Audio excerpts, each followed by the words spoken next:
कृष्ण गोविंद हरे मुरारी, हे नाथ नारायण वासुदेवा।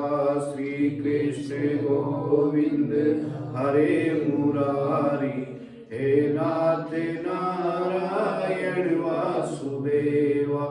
श्री कृष्ण गोविंद हरे मुरारी, हे नाथ नारायण वासुदेवा। हे नाथ नारायण वासुदेवा, हे नाथ नारायण वासुदेवा।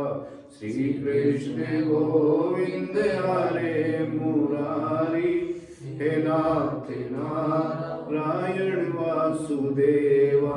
हे नाथ नारायण वासुदेवा। कहा है जो औरों को डाले चक्कर में वो खुद भी चक्कर खाता है, जो औरों को देता शक्कर है वो खुद भी शक्कर खाता है। भला कीजिए भला होगा, बुरा कीजिए बुरा होगा। कोई बुरा काम करता है ना और सोचता है मुझे किसी ने नहीं देखा। कोई नहीं देखता जब भी कोई देखता है। और वो कौन है? वो ईश्वर है। वो बिना आंख के ही सब देख लेता है, बिना कान के ही सब सुन लेता है और बिना पैर के ही वो चलता रहता है, सबको देखता रहता है। एक बच्चा एक दिन अपने पापा को बोला कि पिताजी मेरे को सत्संग में जाना है ग्रुप में, और मेरे को भी साथ लेके चलो। बाप ने कहा कि चल तू भी चल। और वे तो जाकर सत्संग प्रारंभ हुआ। तो गुरुजी ने कहा कि कोई भी बुरा कर्म करने से पहले आप सोच लो एक बार से। आपके मन में कोई नहीं देख रहा है, फिर मन को समझाओ कोई नहीं देखता है फिर भी कोई जरूर देखता है। एक लोहार था, तो वो लोहार का तुम्हें पता है क्या कार्य करता है? वो कृषि यंत्र बनाता है।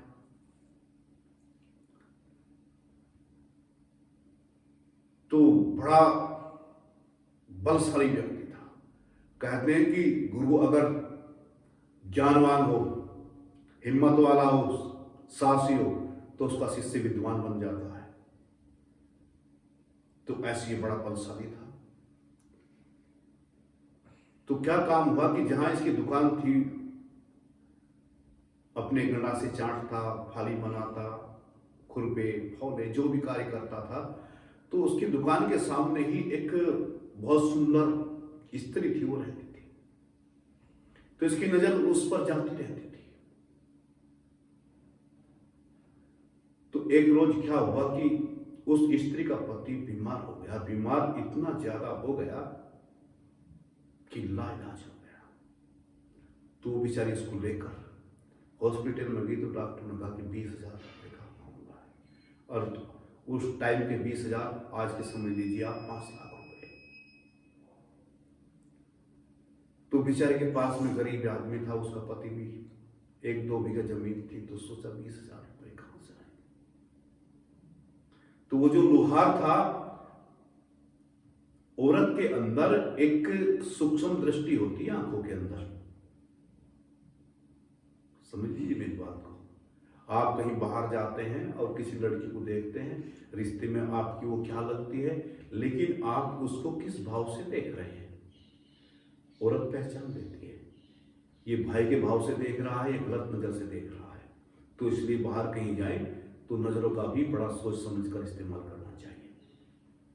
तो उस स्त्री को वो जब देखता था तो वो उसको भांप ले लेती थी कि ये गलत दृष्टि से देखता है कोई। तो जब 20,000 रुपए की डिमांड डॉक्टर ने रखी तो वो स्त्री लोहार के पास चली गई। मरता क्या नहीं करता, मजबूरी क्या से क्या करा देती है। और जाकर उसको कहा कि मेरे पति बीमार हैं और मुझको 20,000 रुपए की सख्त जरूरत है। बस ये तो जैसे कहते हैं ना एक चांस, ये तो बस एक चांस की तलाश में था। कहने के 20-25,000 रुपए ले जा, लेकिन मेरा एक छोटा सा काम करना पड़ेगा। कंडीशन लगा दी, शर्त लगा दी। कहने लगे क्या? कि मैं अकेले में तुमसे मिलना चाहता हूं।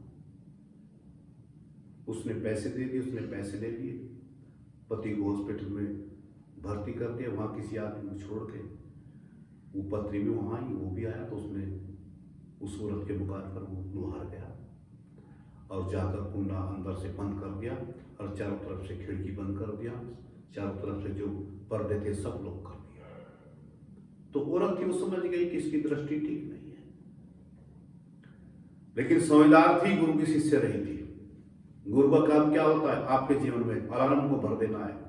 अगर आज आप सत्संग सुनते हैं, मैं रहूं ना रहूं दुनिया में, लेकिन जो बातें तुम्हें समझा रहा हूं, समय पे आकर जैसे अलार्म बजता है, वो बातें भी तुम्हारे अंदर जरूर बजेगी कि गुरुजी हमें बचपन में क्या समझाते थे। सत्संग की बड़ी महिमा है। तो अब इसने सब लॉक कर दिए, पर्दे कर दिए, कमरा लॉक कर दिया। तो उस स्त्री ने बोला कि सब बंद कर दिया, कोई देख तो नहीं रहा? इसने कहा कि अब कोई देख नहीं रहा।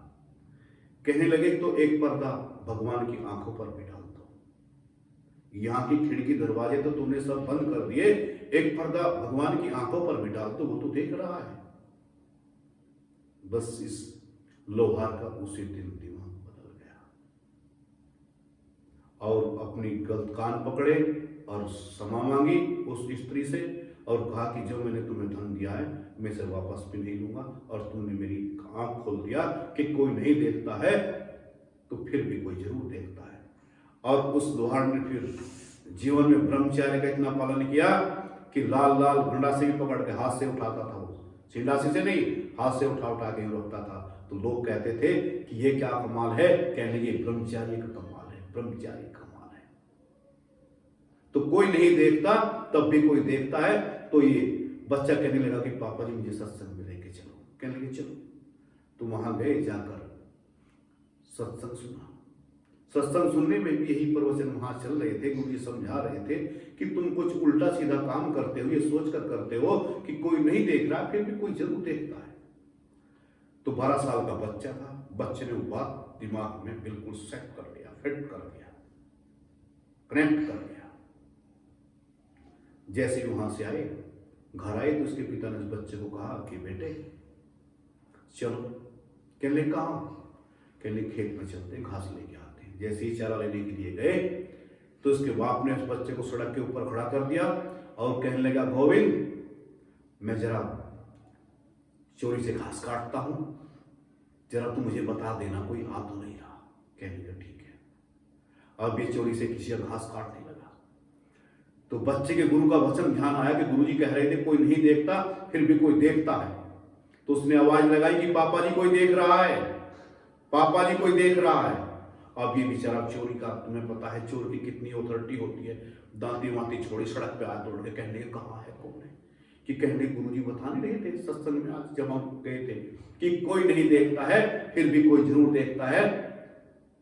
वो कौन है? पापा जी, वो परमात्मा है, वो देखता है। अरे कहने लगे मेरे को 20 साल हो गए मूर्ख है, बिजनेस धंधे के बीच में तो भगवान को कहां से लेके चलाया। कोई व्यक्ति थे तो क्या हुआ, उन्होंने कहा भाई क्या बिजनेस करें, काम नहीं छोड़ रहा। तो किसी एक ने सलाह दी, भाई कहने लगा सबसे बढ़िया कथा करो, इससे बढ़िया बिजनेस कोई नहीं है। लोग माड़ा भी डालते हैं, चरण भी छूते हैं, दक्षिणा भी देते हैं, इससे बढ़िया और क्या है। अब बिना गुरु ज्ञान के कथा कहां से होगी?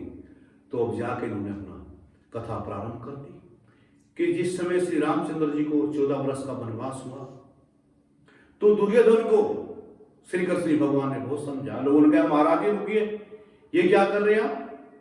रामायण के बीच में महाभारत को क्यों घुसेड़ रहे हो? और उसने चेले सेट रखे थे, कहने का जो भी कथा में ऐसा बोलता हूं अंदर ले जाकर उसकी ठोक बजाई पूरी करो। आप वे अंदर ले जाए उसको मार लगाए। कहने के साले धंधा बिजनेस, पहली बात तो हम करते नहीं है, अगर कोई धंधा बिजनेस करते हैं तो लोग नहीं करने देते।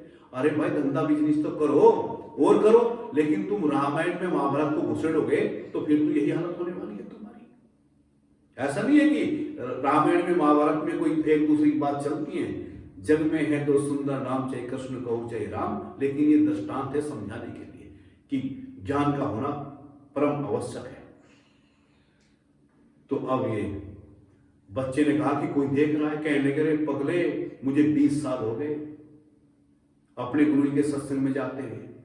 मैं सत्संग की बात एक भी लेके नहीं आता, उधर ही सुनता हूं एक कान से, उधर ही दूसरे कान से डिलीट करके घर चला आता हूं।